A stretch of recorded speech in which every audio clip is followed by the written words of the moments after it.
सभी को राधे राधे।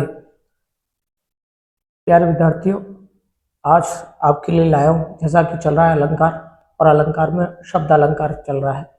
पिछले एपिसोड में मैंने बताया था आपको यमक अलंकार के भेद।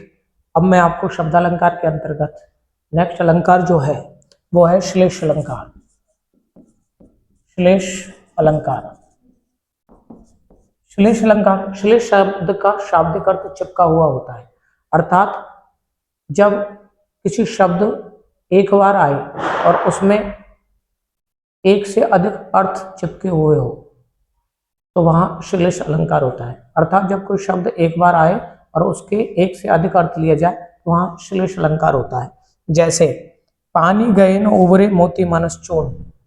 अब इसके अंतर्गत एक शब्द आया है पानी, पानी के कई अर्थ लिए हैं। पानी गए न उबरे मोती मानस चूर्ण, मोती के लिए पानी शब्द का अर्थ चमक के रूप में लिया गया है, और मोती मानुष मनुष्य के रूप में पानी शब्द का अर्थ विनम्रता के लिए लिया है, इज्जत के लिए लिया है, प्रतिष्ठा के लिए लिया है, मान सम्मान के लिए लिया गया है। और इसी में पानी शब्द जो है वो चूर्ण आटा के लिए जल के रूप में लिया है, अर्थात पानी के कई अर्थ लिए गए हैं। तो जब शब्द एक बार आए और शब्द के अलग अलग अर्थ लिए जाए तो वहां पर श्लेष अलंकार होता है। इसी तरह से यह है कि जो है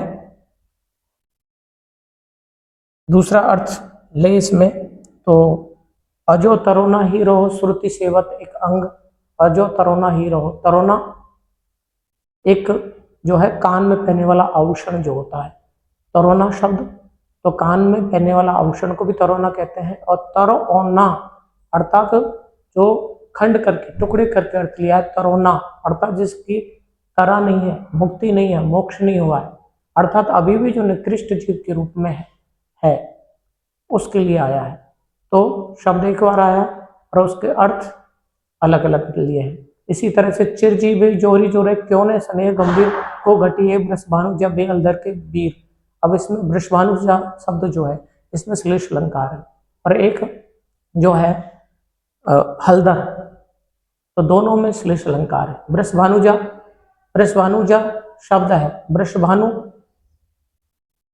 यानी राधा जी के पिता, तो वृषभानु की जाई, जाई यानी पुत्री, अर्थात वृषभानु की जाई वो कौन हुई, राधा के रूप में। एक वृषभानु, वृषभ प्लस अनुजा, टुकड़े करके खंड करके अर्थ ले, अर्थात वृषभ कहते हैं बैल को और अनुजा कहते हैं छोटी बहन को, अर्थात बैल की छोटी बहन गाय।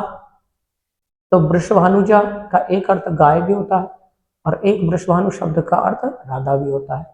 तो साथियों, श्लेष जो अलंकार है इसके भी क्या है कि भेद होते हैं, और इसके भी वही दो भेद होते हैं जो कि यमक अलंकार के होते हैं। एक भेद होता है वो है अभंग श्लेष, और दूसरा भेद होता है सभंग श्लेष। अभंग, जैसा कि मैंने आपको यमक अलंकार में बताया था, अभंग अर्थात जब किसी शब्द के पूरे का अर्थ लिया जाए, अर्थात बिना खंड करके टुकड़े करके जब एक शब्द के अनेक अर्थ लिया जाए तो वहां पर अभंग श्लेष होता है। जैसे कि मैंने अभी थोड़ी देर पहले बताया था, पानी गए न उबरे मोती मनस चूर्ण, तो यहाँ पानी शब्द के अर्थ लिए गए हैं। पानी गए न उबरे मोती, मोती के लिए जो अर्थ लिया है वो चमक के रूप में लिया है मोती, और पानी का अर्थ, यही पानी का अर्थ जो है वो है मानुष, मानुष कहते हैं मनुष्य, मनुष्य के रूप में पानी के शब्द का अर्थ लिया है इज्जत, मान सम्मान, प्रतिष्ठा, विनम्रता, प्रतिष्ठा के रूप में। और पानी का तीसरा जो है अर्थ वो क्या है, जैसे चूर्ण के लिए, आटा के लिए पानी का अर्थ यहाँ जल है। तो ये शब्द का टुकड़ा नहीं किया गया, पूरा अर्थ लिया गया है, इसलिए इसमें अभंग श्लेष है। जहां पर बात आती है दूसरा इसका जो भेद है वो भेद है वो है जो भेद है इसका सभंग। सभंग जो है दूसरा जो भेद है वो है इसका सभंग, स भंग श्लेष, सभंग श्लेष। मैंने यमक में बताया था आपको, जब किसी शब्द के टुकड़े करके अर्थ ग्रहण किया जाए, तो जब शब्द एक ही आएगा और जब एक शब्द के एक से अधिक अर्थ लिए जाएंगे और वो भी टुकड़े करके, तो वहां पर क्या है, सभंग श्लेष होगा। जैसे कि देखिए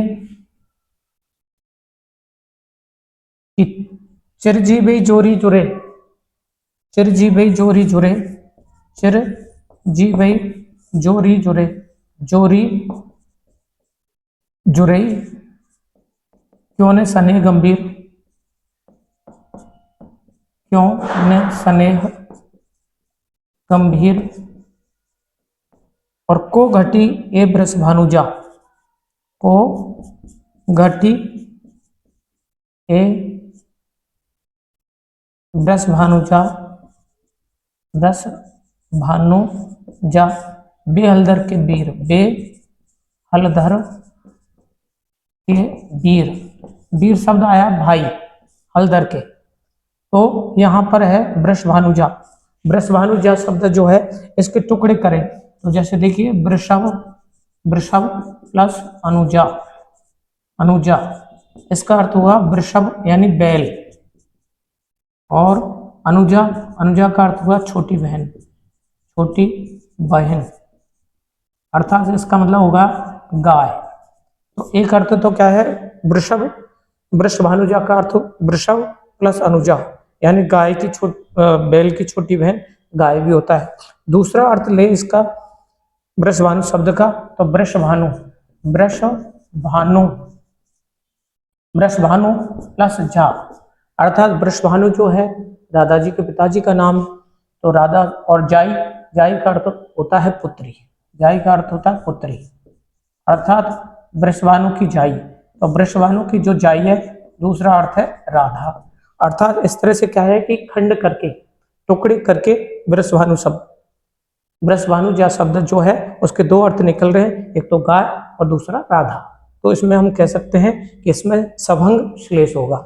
इसी तरह से क्या है कि ये हलधर है, हलधर शब्द के भी टुकड़े करें तो हलधर, हल को धारण करने वाला, एक अर्थ हलधर का, हलधर का अर्थ किसान भी होता है। पहले किसान क्या है कि जो है हल को धारण करते थे, हल से खेती करते थे। दूसरा है हलधर, हल को धारण करने वाला, कौन, बलराम, कृष्ण के भाई, हलधर के वीर, हलधर को, हलधर को, हल को धारण करने वाले अर्थात बलराम, हल को धारण करने वाले कौन, बलराम, तो बलराम के वीर यानी भाई कौन, कृष्ण, तो दूसरा अर्थ इसका कृष्ण भी है।